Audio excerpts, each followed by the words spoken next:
It's Real Madrid. My club. My dream club. Real Madrid. তো Real মাদ্রিদে এখন বহু কিছু চলতেছে। আজকেও দেখলাম সান্তিয়াগো বার্নাব্যুর বাইরে প্যারেসকে পদত্যাগ করার জন্য কিছু ফ্যান বেস রিয়াল মাদ্রিদ সমর্থক দাঁড়াই গেছে। It's joke. তো জানি না এই রিয়াল মাদ্রিদ কবে ফিরবে। আলভারো, আপনি তেল দেওয়া বন্ধ করেন।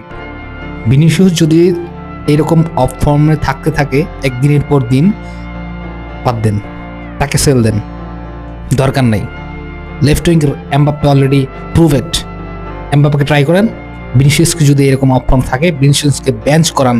আপনার তেল দেওয়ার দরকার নেই। আপনি যে বলবেন অমুক প্লেয়ার ভালো, হ্যান জুড বেলিংহাম, এই ভিনিসিয়াস সেই, এরকম বলার দরকার নাই।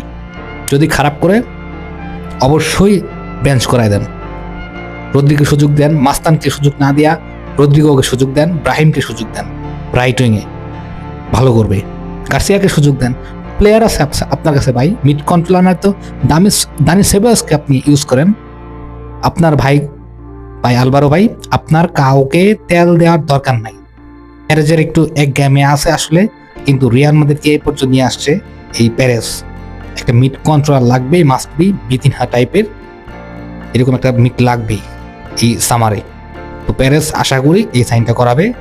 তো মাদ্রিদ তারা আমরা হতাশ হব না, কারণ এটা রিয়াল মাদ্রিদ হতাশ বলতে কোনো শব্দ নেই, এটা মাথায় রাখবেন।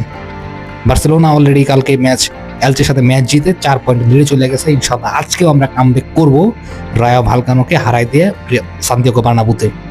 তো থ্যাংক ইউ এভরিওয়ান, দেখা হচ্ছে পরবর্তী কোনো ভিডিওতে। সে পর্যন্ত ভালো থাকবেন।